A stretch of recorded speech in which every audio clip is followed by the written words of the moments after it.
All right. We've got Representative Bonnie Watson Coleman on the line, and we'd like to bring her on to open tonight's discussion. So, Congresswoman, the floor is yours. Thanks, Dirk. Hi, greetings, everyone. Thank you so much for joining this teletown hall on the bipartisan infrastructure deal and the Build Back Better Act. I'm holding this town hall to answer any questions about how these bills will impact you. Last week, President Biden signed the Infrastructure Investment and Jobs Act, the largest long-term investment in our infrastructure and competitiveness in nearly a century. For decades, infrastructure in New Jersey has suffered from a lack of investment. The American Society of Civil Engineers gave New Jersey a D+ grade. This bill will drastically improve our infrastructure, create a generation of good-paying union jobs while giving the economy the room it needs to grow. If you've seen stories of shortages or even experienced them yourself in your stores, you understand how important it is to upgrade our infrastructure. With over 4,000 miles of highway rated in poor condition and 500 bridges in need of repair, this bill would give New Jersey $6.8 billion, that is billion with a B, to repair our roads and another $1.1 billion to fix our crumbling bridges. Importantly, this bill also invests $4.1 billion in our transit system for long overdue improvements and another influx of funds to get the Gateway project done. It does make a huge step forward with an over $100 million investment in electric vehicle initiatives to improve healthy, sustainable, and transportation options. Why don't we pull up that slide on this infrastructure bill? In addition to our state's most pressing infrastructure needs, this bill includes $100 million to New Jersey for high-speed internet, funds to improve our airports and our seaports, and strengthens our infrastructure for cyber attacks and the impact of climate change and extreme weather events. As we saw with Hurricane Sandy in 2012 and Hurricanes Henry and Ida just this year, it is time to act. And this bill gets America on the path towards a better future. While the Infrastructure Investment and Jobs Act focuses mostly on the hard infrastructure, the Build Back Better Act is more geared towards directly helping families, or what people have been calling our human infrastructure. The Build Back Better Act will deliver the largest investment in childcare and early education in history. Childcare is one of the greatest costs young families face in our country and in our great state of New Jersey. The Build Back Better Act will enable our state to provide access to affordable childcare for about 500,000 children under the age of 5. The Build Back Better Act will provide universal preschool for every 3 and 4-year-old in the country and increase the quality of preschool for those who are already enrolled. There is just so much to lift up in this bill.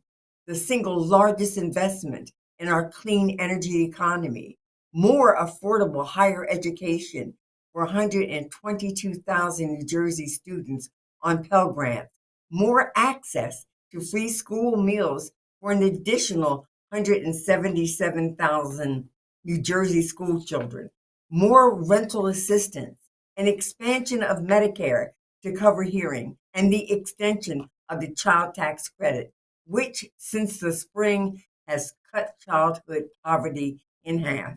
If you're detecting excitement in my voice, it's because I find this just life transforming for all of us. To get into the impact of this bill that it will have in our New Jersey families, I'm thrilled to be joined by 3 incredible New Jerseyans who are already working for families across our state.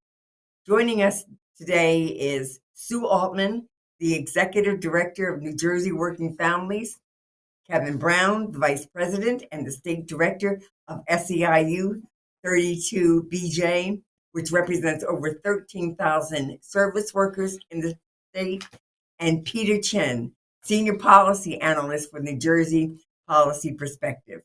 Welcome to the three of you, and thank you for being with us this evening. We also have our moderator, Dirk, who's going to be helping with the technical side of things. This is also an opportunity for us to answer questions that you may have.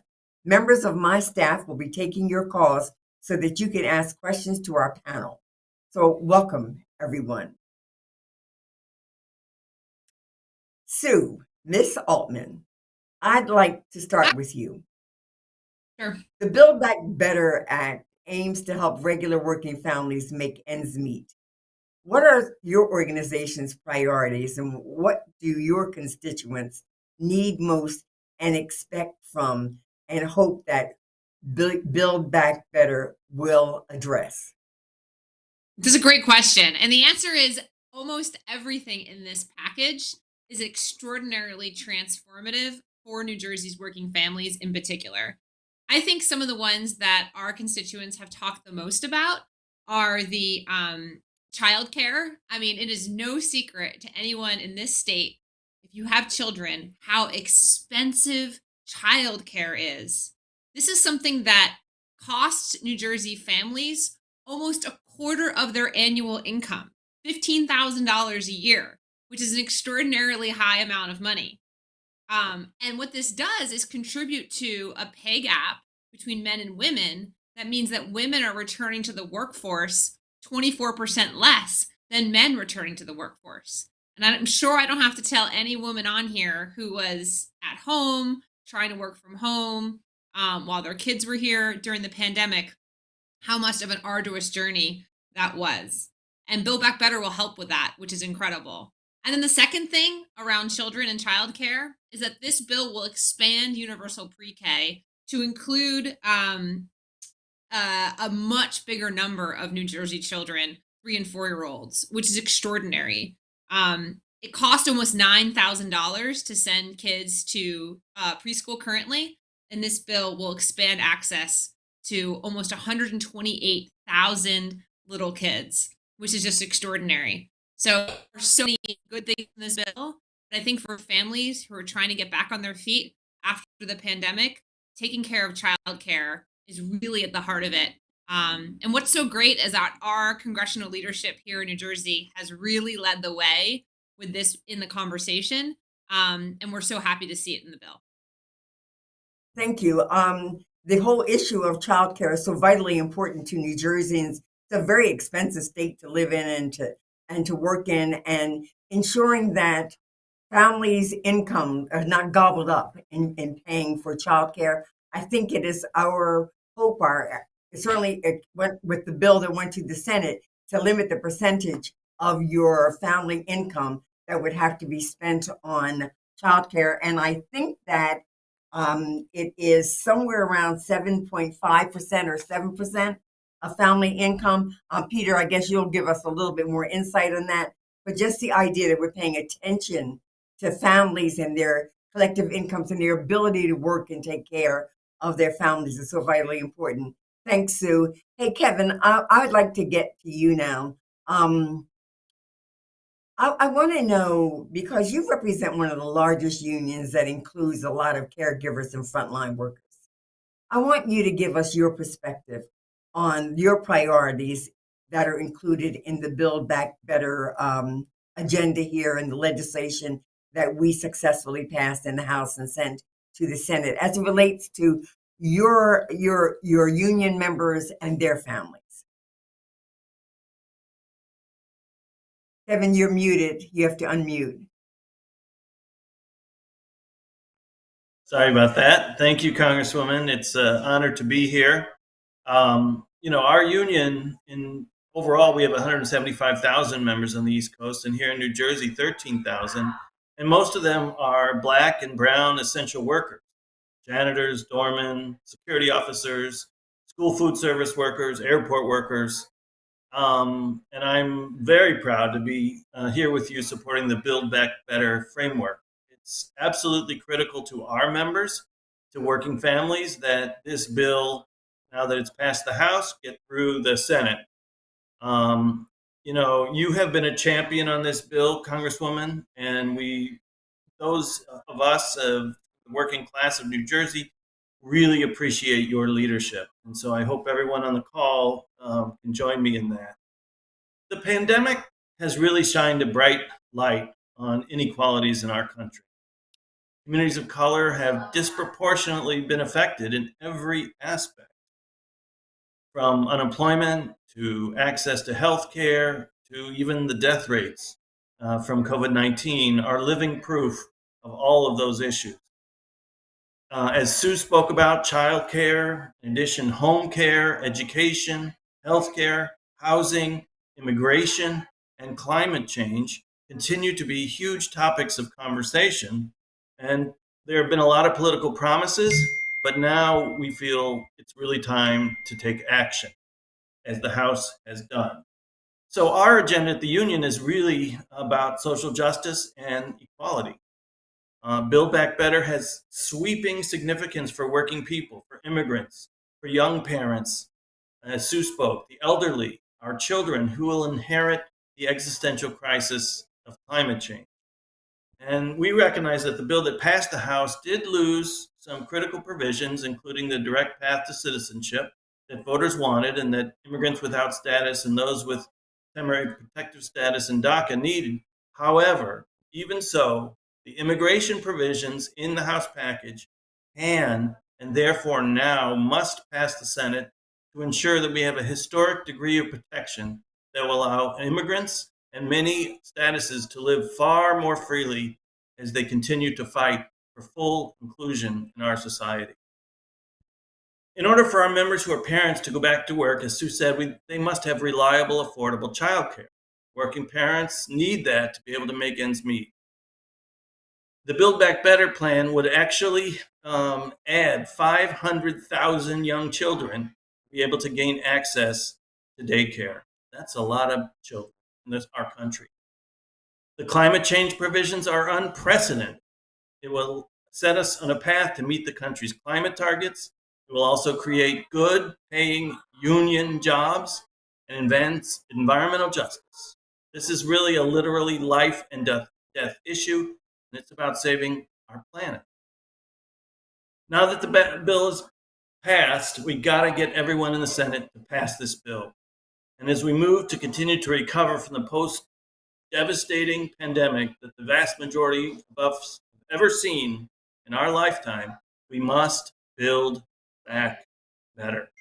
We need to reduce the gaps between the wealthy and the workers. We must uplift working families and set them on a path to success.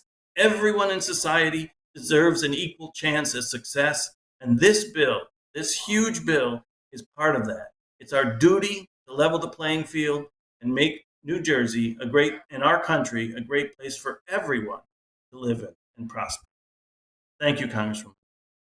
Wow, thank you, Kevin. I hear the excitement in your voice too, because those of us who've been working in this sort of realm for just years and decades recognize just how just transformational this bill could be to preserving, protecting, lifting up, and giving opportunity to all of our families, and recognizing important industries like the care industry and taking care of our elderly. This bill is from the baby in the womb to the oldest in our communities, and addresses just amazing diversity of issues. And Peter, I know that you've been checking out this bill as it has evolved and what finally got sent over to the Senate. I know it's not a perfect bill. We didn't get all the things that we wanted, but I do believe that there's a lot there that will change the lives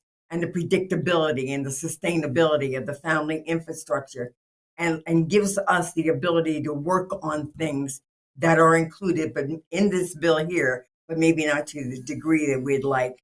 And so I'd really like very much to hear your perspective on its financial impact on New Jersey families, and from the lunch programs to the child tax credit and many more issues. Absolutely, would be happy to, and thanks so much for having me. As you know, New Jersey Policy Perspective is a nonprofit, nonpartisan think tank that focuses on advancing racial, social, and economic justice. And there's a lot in this bill to be excited about. And I think one of the downsides, actually, of having a giant bill like this is so much important stuff gets sort of hidden because it's tucked in, and it would have been a huge deal on its own. The children's health insurance program will be extended permanently. That was a fight that had to go on every 5-10 years, and now it's done, right? Lead water pipes being replaced, right? And school nutrition, which you mentioned, right?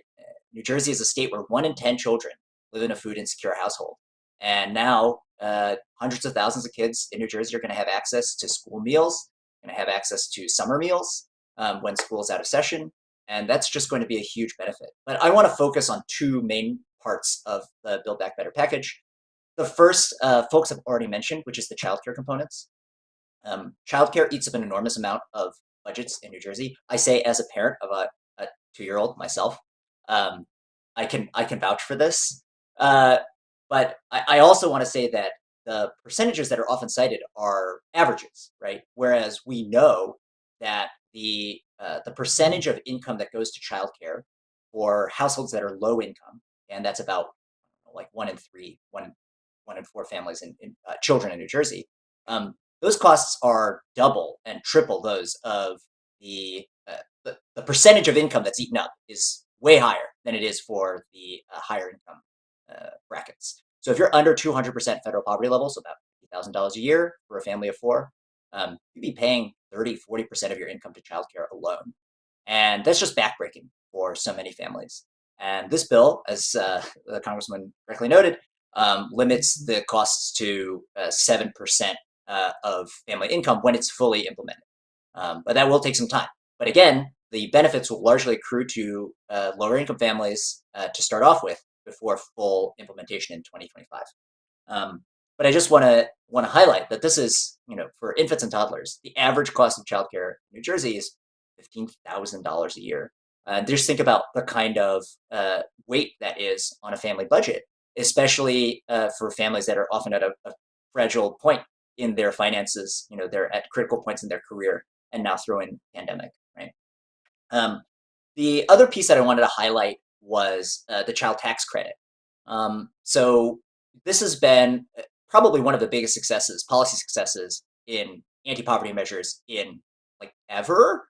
We're talking about reducing child poverty by a third in a few months, which is unheard of, right? This is a problem that's been intractable, that has had tons of different programs thrown at it, and it turns out that providing people with direct financial support reduces poverty by a lot, reduces food insecurity by a lot, and affects a large number of kids in New Jersey. We're talking about 1.6 million children in New Jersey. Okay, that's 8 in 10 New Jersey kids received some amount of child tax credit in the last 5 months. I mean, it's extraordinary. And this package includes an extension of the child tax credit for, I think, for 4 years. And that's just huge because it's a lifeline to families to cover all of the costs of child rearing that are not covered elsewhere. New Jersey is, for better or worse, a high-cost state. And when you think about things like rent and mortgage costs and bills and food and all the other things that kids are expensive, as it turns out, and all of those costs add up. And so providing families that tax credit to say, we recognize the needs of children and we're going to help you make ends meet. I think that's extremely important and just an amazing addition to this already amazing package. So I'll wrap up there because I know we have a lot of questions. Sure, and I'd like to get to those questions because, as you said, there's so much in this bill that there may be people who are listening in who have a question about something we haven't specifically covered. But the child tax credit is huge. In the bill is for as long as we'd like, but we've got it in there long enough for people to get used to it and make it very difficult to eliminate at any future juncture. And that's one way of skinning the cat here, so to speak. I'd like to turn this over to our moderator at the moment, Dirk. Yes, Congresswoman. I'm happy to take the call, and I'm going to call an audible here. As I'm looking through some information in front of me, Congresswoman, I think it's important to make mention that if anyone would like to join your e-newsletter and stay up to date with what's going on, well, it's very simple to do. You can go ahead and press *6 right now on your telephone keypad. *6 will allow you to join the Congresswoman's e-newsletter. And by doing so, you'll stay in touch with the Congresswoman and all that is going on. And so it's very important to also understand that on this call, if you've got a question you'd like to ask, please press *3. The *3 will put you into the question queue so you can ask your question live on this call. All right, there's a lot of functionality on this, and right now is a good time to press *3 if you've got a question that you would like to ask. So again, to join the Congresswoman's e-newsletter, you press *6. To ask a question, please press *3. All right, if I haven't confused you enough, I'm going to go ahead and hand it back over to the Congresswoman, who has a poll question that has to do with the American Rescue Plan to ask. Congresswoman, go right ahead, please. Thanks, Dirk. These are both very important bills, but for purposes of this discussion tonight, we're going to focus on the human infrastructure bill. I received a number of calls from people in the 12th district who are very interested in learning more about the different elements of this act. The BBB, we call it the human infrastructure. I call it our FDR moment in this generation. We've got a poll question for everyone right now. We'd like to ask them to express their preferences, their priorities. One element of the Build Back Better Act that we'd like to understand what you consider some of the most pressing or some of the most significant aspects of it. Press 1 for investing in affordable housing as your priority. Press 2 for supporting working families. Press 3 for tax cuts for the middle and the working class. And press 4 for tackling the climate crisis. Those are pretty broad categories, and we'd like to know what's most important in this bill to you.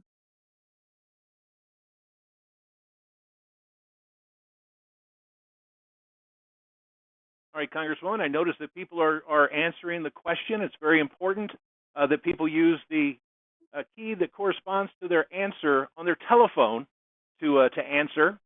And so we, again, if you're interested in affordable housing, please press 1, supporting working families. Please press 2, tax cuts for middle and working class. Please press 3, tackling the climate crisis. Please press 4. As we've got a lot of people keying in their answers, thank you very much for participating in the poll. And it looks like the most important of those 4 options, people are very interested in tax cuts for the middle and working class, followed by tackling the climate crisis, then investing in affordable housing, and 4th, supporting working families. So thank you very much for everyone who participated in the poll question for Congresswoman Bonnie Watson Coleman. And now we've been talking about getting to the questions. Congresswoman, are you ready to take a few questions? We are, and we appreciate the feedback that was just shared with us. Wonderful. We're now ready to take on the questions. I've got this marvelous panel here who will help me. Okay. So here we go. We're out to Kendall Park. We've got Maria on the line with us. Maria, welcome to the call. Go ahead with your question, please. Good evening, everyone. Well, I hope this bill does get passed, number one, and I think I just want to just piggyback on what we just voted, and I'll leave it at that. I just think that the taxes are actually killing everyone in New Jersey. You know, my mother has to spend her whole check just to pay taxes, period, whereas we have to help her out. You know, she doesn't want to lose her home. You know, my father worked 3 jobs. He's an immigrant, worked 3 jobs around the clock, died in early death, no insurance. So the taxes are horrendous in this state. Okay, so if you want to help working families, taxes need to be cut, and it needs to be, it's that's all I got to say. And I wish everyone well. A happy holiday. Thank you. You know what? I really want to thank you for that question because we certainly do understand it, and we know that uh, President Biden and our Democratic caucus in the House, with our Speaker and all, are all very much in paying attention to the impact of taxes on our working families and on our elderly. One of the good things about the Build Back Better bill is that while we're proposing all of these very important issues and policy directives and coverage from the children to the elderly and the working families in between, none of this is going to result in taxes for working families. Anyone making less than $400,000 a year will not be taxed in any way, shape, or form. We know that we can support this transformative bill by getting corporations and billionaires who've been continuously benefiting from all of the breaks that they've had and all the tax advantages that they've had. So you know what they say, that, if you're going to rob a bank, you go to the bank because that's where the money is. Well, in this situation, we're going to give those at the very highest 1%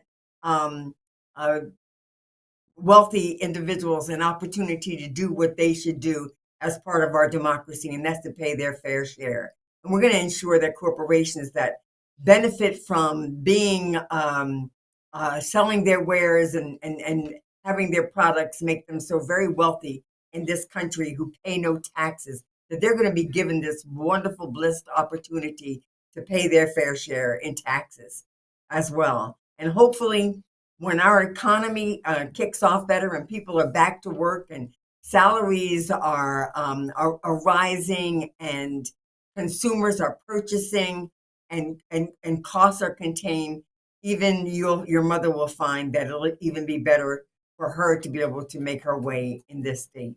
I don't know if there's anyone else on our panel that would like to weigh in here, Peter or Kevin or Sue, on this particular question. If not, Peter? I was just going to say, there are a lot of components of the bill that affect costs that disproportionately fall on the elderly. I think in particular, the Medicare price negotiation sections are extremely important, and will work towards lowering prescription drug costs for seniors. And there are a number of provisions about home-based care and paid leave. Again, so many of these components would be on the standalone a giant bill, but because they're sort of tucked in here, they're sort of lost in the mix. And it's very unfortunate because there is so much in here that's helpful for people across the board. And people who earn less than $400,000 a year will not pay 1 penny more in taxes to fund all of these extraordinary programs. Thank you, Peter. Dirk, I think we're ready for the next question. Yes, ma'am. We're off to Plainfield. We've got Mitchell joining us on the line right now. Mitchell, welcome to the call. Go ahead with your question, please. I'm concerned about quality of life. If this bill's passed, we all will be affected by quality of life, and that includes everyone in every part of this bill. So your comments is right on time, and we do need it. We do need this passage. Just hope this Senate will do the same. Thank you, Mitchell, for your comments. They're very encouraging to us, and we want you to share them with other people. But you're absolutely right. This bill is about quality of life. It's about preserving and protecting and ensuring that are those in greatest need, those who are the youngest, those who are the oldest, those who are working for a living, those who are trying to raise families, though their needs are being addressed here. So this is a very exciting moment for us, an opportunity that we should not allow to escape us. Thank you for your encouragement on behalf of the Build Back Better Act. Dirk? Yes, ma'am. We're off to hear from Carrie now. Carrie, welcome to the call. Go ahead with your question, please. Thank you so much, Congresswoman Coleman, for doing these and to your panel. As Dorothy said to the wizard in the 1939 film at the end of the film, I don't think there's anything in that black bag for me. I'm curious to know, for somebody who's single, no family, no one at all, I would like to know if there's anything in that black bag for me. I'm a younger senior, and I don't hear a thing for me in that bill.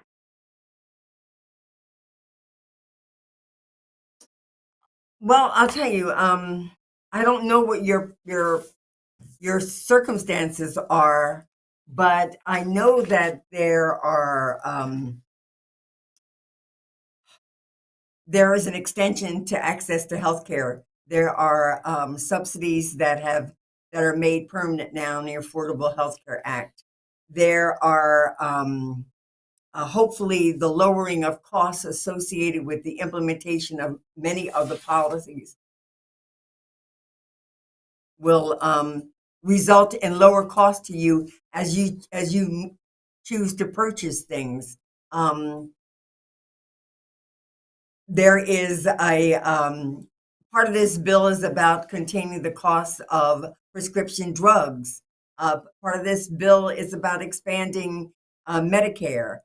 Part of this bill is about expanding health care to those who live in states that didn't expand Medicaid. So I'm not sure what your specific needs are. Perhaps if we knew more of your personal situation, we can more specifically address it. But I could tell you that if you'd like to have a conversation about that, we would welcome your calling our office, 609-883-0026. Because certainly I look at this bill and I think that it's addressing helpfulness for everyone. Because at the end of the day, you'll be able to purchase what you want at a better cost. But also, I don't want us not to be aware of something that might be significantly omitted. I don't know if Peter, who's been evaluating this piece of legislation for quite a while now, would like to weigh in on this. Peter, are you there? Sure. So again, without knowing your specific circumstances, I do think the healthcare components are probably the biggest. Again, they expand the subsidies for the Affordable Care Act, health insurance packages, and again, make changes to Medicare. So eventually, if you're not currently on Medicare, you likely will be in the future, and that will, again, prescription drug prices will be controlled through this bill. So there are lots of changes that will directly affect everyone. But I also think that it's important to think about this bill as a collective improvement. This is about everybody. This is about the climate crisis, right, which affects all of us. And when we think about things like childcare and preschool, on the one hand, we may feel like, if we don't have a young child, or we don't know any young children, where's the benefit? And I think one is a financial benefit for sure, which is that if preschool is funded at the federal level, less of that has to come out of property and state taxes. But another part of it is just about the common society that we all live in together.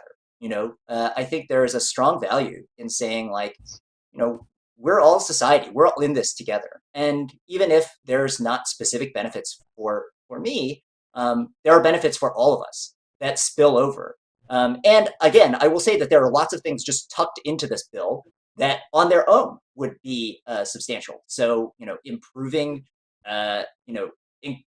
American agriculture so that it can withstand the climate crisis is extremely important, because it turns out we all need to eat.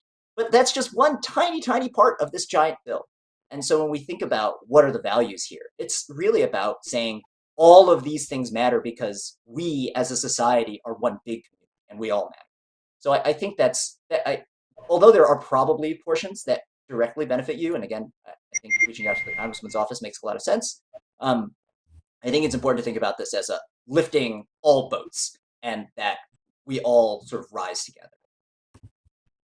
Thank you, Peter. I wanted to Sue? I'm Go sorry. ahead. Go ahead. And then Yeah, I wanted to add something me- quickly. I think some of the other parts of this bill that are kind of exciting for us in New Jersey is that we're a really densely populated state. And so there are some provisions in this bill that allow for cleaner public transportation, cleaner air, better taking care of stormwater so that we have cleaner water, preserving public space and forests and trees. To me, like, no matter where we live in the state or what our circumstances are, we can definitely benefit from a healthier environment in which to live. So that to me gives me a lot of hope because, yeah, I understand it feels like, if you don't have kids or you don't fit these categories, where do we benefit? And I think Peter's point about the collective is really important, but also I think it'll allow our air and our water and our natural resources to be taken care of better, which makes for a happier place to live. thanks, Sue. Kev, you have anything you'd like to contribute here? Yeah, I mean, we are a union, and we, think about not just today, but tomorrow, and what kind of country or world are we leaving for our children every day? That's something we need to be concerned about. We all remember Hurricane Sandy in New Jersey. It was devastating. We lost power for a week, 2 weeks. There was no gas. You remember that? We couldn't get, we need to do something about climate change. And this is the first significant major bill that's going to do something to put us on a road to, getting in a place where we have the infrastructure bill where we can build the bridges to withstand climate change, but we need something to stop that climate change from, creeping up on us, and it's happening every single day, and we all know that. The other thing is, I'm sure that the caller has waited for trains for New Jersey Transit many times for far too long. We desperately need the Gateway Tunnel, and the Build Back Better plan includes that tunnel. That's a critical piece of our infrastructure, and it will also give a lot more good union jobs, which we need in our state. Thank you, team. And also, if you happen to be a property taxpayer, there is a proposal in the legislation which will increase the SALT tax for your property, and you'll be able to write off more of your taxes if that is your situation. But as I said, my office is open to you, and we would certainly appreciate the opportunity to share more with you. And I want to thank the team for taking us on a wonderful macro discussion on the impact of the Build Back Better. Dirk, we're ready for the next question. Fantastic. Right now, we're loading up Vernon. He's live on the line with us. Vernon, welcome to the call. Go ahead with your question, please. Yes, hello, Congresswoman, as well as panel. Mine was related to the infrastructure. Part of it was, is there any matching funds that the state have to do with some of the infrastructure? And we're talking about the bridges and the roads being built. Do we have the labor force to do the work, or are there some training plans inside of the bill itself? Thank you. You know what? That's an excellent question. But first of all, yes, there are some training programs. Yes, there are opportunities to grow the workforce, and probably to address a number of your specific questions. I intend to do a town hall specifically on the infrastructure plan. So if you don't mind, I would love if we could defer that, and if we would invite you again and into the one to discuss the hard infrastructure plan. Nope. That sounds great, Congresswoman. I greatly appreciate it. Thank you. All right, let's move on. We've got Peggy joining us on the line. Peggy, welcome to the call. You're live with Congresswoman Bonnie Watson Coleman. Hi. Yes. Yeah. No, I'm a single woman in my 50s, and I was a caregiver for my mom who had recently passed away. I was taking care of her like full time, so I really couldn't work. We were living on very limited budgets, and now that she, passed on, it's like I'm really like starving to death here. It's like I eat peanut butter every day. I can't even get any kind of help at all. And it's like, because I was caring for my mom, I'm out looking again for a job, and jobs are very hard to come by. And it's like they're just offering like below minimum wage even. And it's like I can't survive between gas prices and the cost in the supermarket. It's like I'm single. I have no children. It's like, it's terrible. It's like everything is so high, and I can't even survive. I sit here crying every day because I can't. I don't even have the food to eat. It's like it's terrible. I'm trying to like have a little house, and I'm trying to pay my bills, and I can't get any help at all from the government. I want to thank you for your question. Can you hear me? Okay, I want to thank you for that question, and I really would like for Peter and Kevin to address it before I address it. I would appreciate that. I'm going to give the example, Peter, and I'm sure you can give the policy better than I could. But if you're interested in a job right now, a decent paying job, there are hundreds of open positions in our union right now at the Newark Liberty International Airport that pay $17 an hour and have free individual health care, thanks to a lot of the Congresswoman's cohorts in the Assembly and Senate and Governor Murphy. And we're desperate trying to find people who will take these jobs throughout Newark Liberty Airport. So if that's something you're interested in, you should definitely follow up, go to the airport, and I'm sure you can get a decent paying job with health care that will have free health care that will allow you and your family, or you, to be able to deal a little bit better with things right now. I think that this is an interesting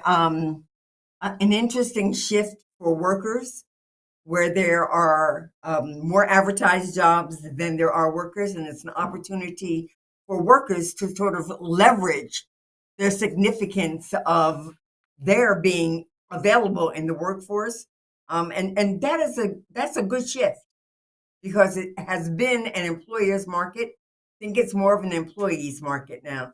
Peter, do you have anything you want to contribute to that? Yeah, I mean, I would just add that wages are rising, particularly for lower wage jobs, and there's lots of demand for positions and not enough folks to fill them. And so, this is probably the most robust worker-friendly job market in a long time. But the other thing I'll mention is, and again, I really empathize with your the situation with costs. And the one thing I'll say is, if you are really having difficulty making ends meet, that the Supplemental Nutrition Assistance Program (SNAP) is available, and many people, particularly seniors who are eligible, are not applying for the program because they don't know that they are eligible, or because their counties have not done effective outreach for them.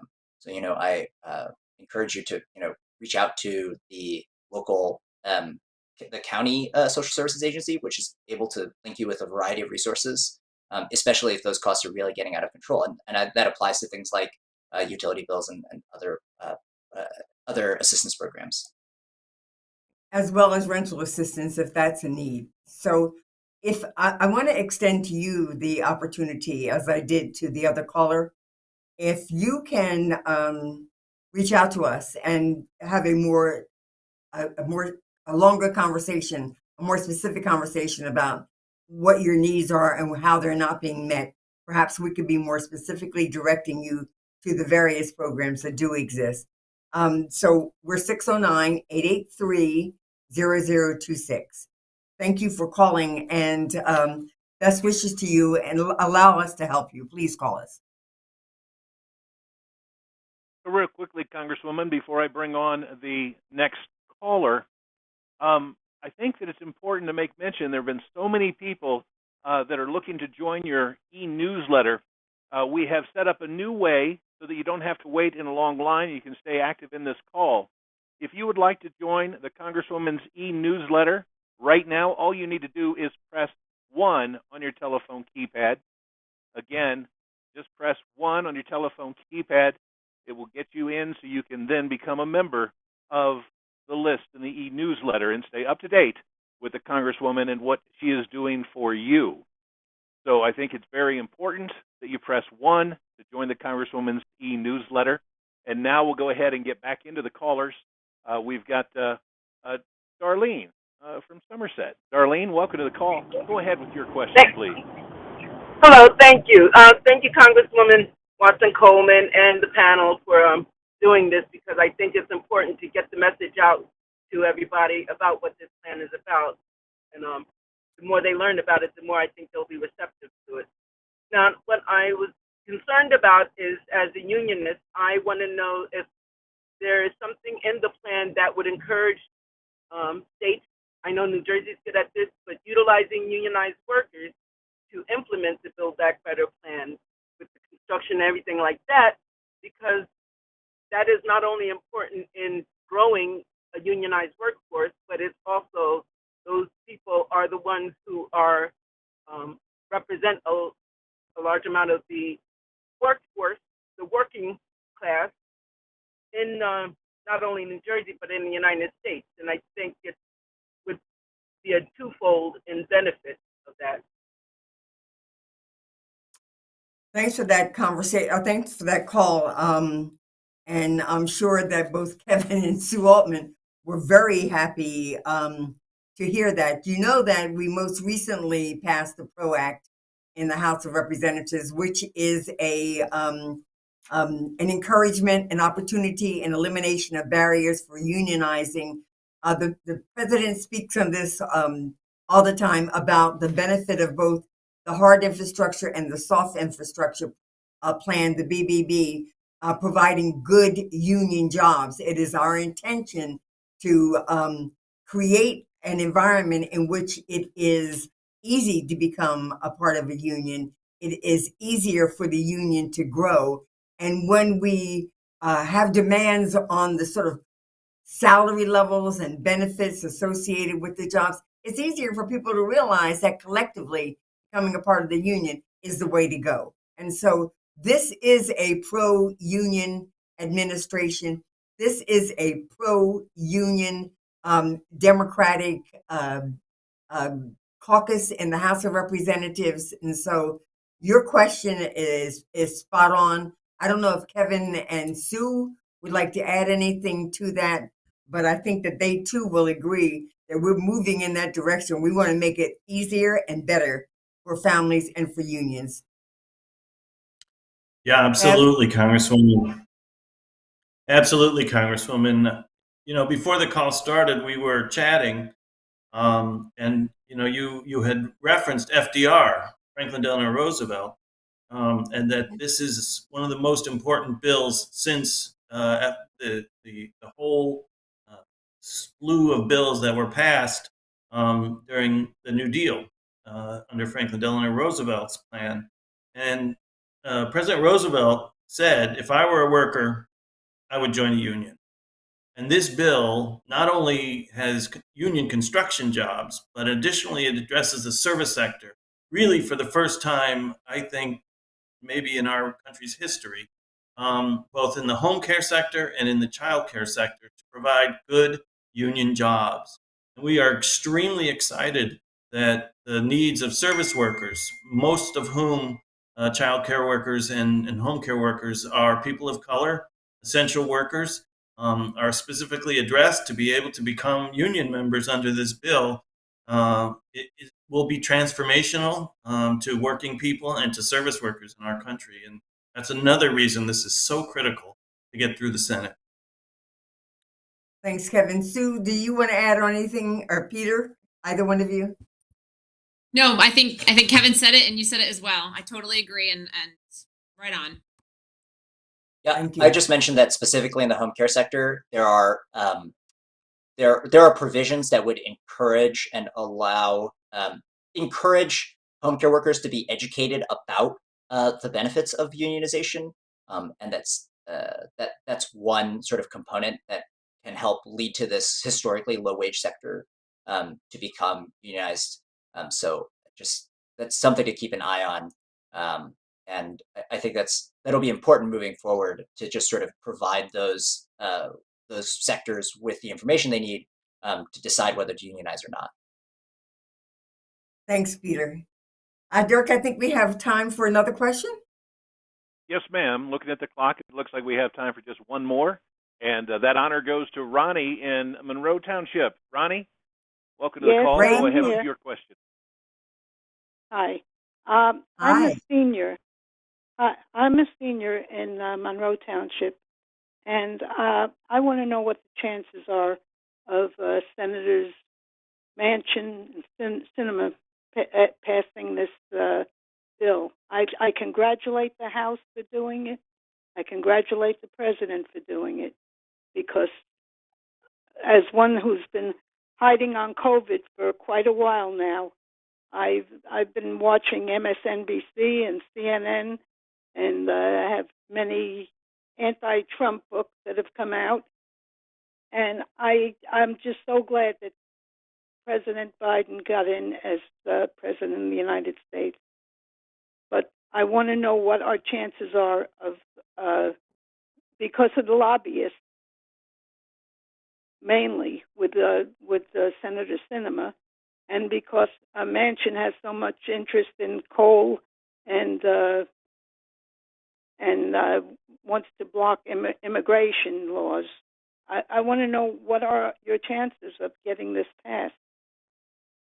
Well, let me tell you, Ronnie, thanks for that question, because I am an eternal optimist.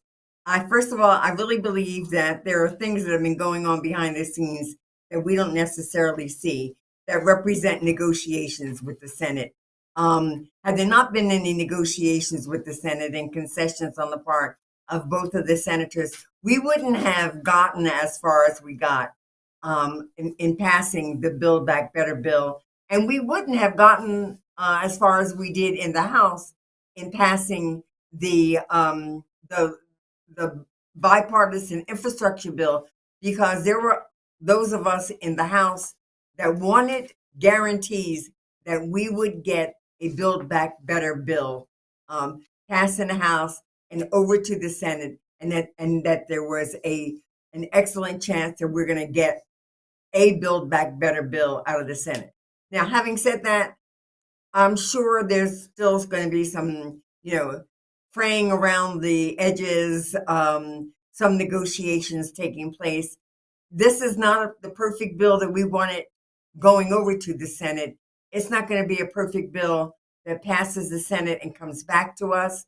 But having said that, I think that there will still be so many huge elements of this bill that seniors will benefit, working families will benefit, children will benefit, the environment will benefit, education will benefit, even our immigrants will benefit. And so we may not get everything we want, but we're going to get enough to demonstrate that we're moving in the right direction and setting this country back on the right course for all of us.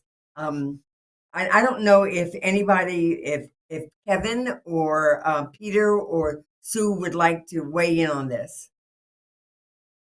I would just Maybe shortly say, I'm sorry, Congressman, I would just shortly say that we can't, as you said, we can't let the perfect be the enemy of the good, which you so eloquently stated. And, this is an incredible bill. It's not perfect, but we need to get this through. We need to get this law. And I congratulate the caller on being so educated about the bill.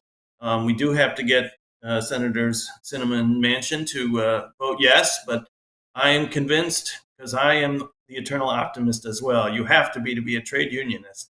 And I feel that we're going to do what we need to do to get this through, and Build Back Better will be the law of the land when President Biden puts his signature. So I guess we have come to that moment where we have to close out. And I have to tell you that this has been very inspiring and encouraging for me. I want to thank Sue and Kevin and Peter. I want to ask you if you'd take 30 seconds to wrap up, our closing remark for all of those who have taken the time to listen on. Let me start with Kevin. Let me go to Sue and end with Peter. Sure. Again, thanks, Congresswoman. Thank everyone for joining today. I hope you have a wonderful Thanksgiving. with your families. But if you don't have a wonderful Thanksgiving ahead, figure out how to find some food pantry so that you can have some way of enjoying yourself. That's critically important. This bill is one of the transformational bill for our country, and Build Back Better will really change millions of Americans' lives, millions of New Jerseyans' lives. And as you see on the screen, these are critical, long-awaited issues that need to be dealt with. And we're so excited to work towards getting this done. Thank you. Thanks, Kevin. Peter? Or Sue? So, Yeah. So, go ahead, Sue. Go ahead, Peter. Are you sure? Okay, I'll go. I'll Yeah, go real go. quick.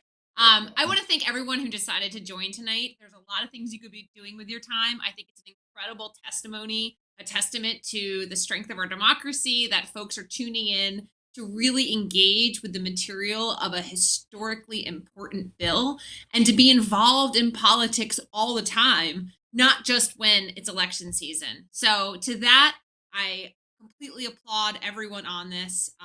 It means our democracy is stronger. Once this bill is passed, knock on wood, through the Senate, we can work together to make sure that New Jerseyans get the most out of every inch of this bill because it can be transformative. Thank you, Sue. Peter? So, President Biden has a line which is, don't tell me what you value, show me your budget and I'll tell you what you value. And for a long time, America has not invested in children and families, right? It has been lip service to children and families. And this bill takes an enormous leap in reimagining what it means to support kids and families. And like I said, it covers a lot of ground, but in that area in particular, it's just, it's revolutionary. And I do think that we can, I'm not a praying person myself, but if you could pray for Joe Manchin and Kirsten Sinema, that would be great. Thanks, Peter. I am a praying person, and I do pray for them. I pray for this country all the time. Let me just say that I'm grateful to this incredible panel. Thank you guys for taking your time and being with me tonight. You certainly were value added to this discussion. Thank you to everyone who tuned in tonight, who was interested and who engaged with us. Thank you to the technical staff, Dirk et al., for all that you've done to make this seamless. I want to thank my personal staff for all the hard work that they did in bringing us to this point this evening.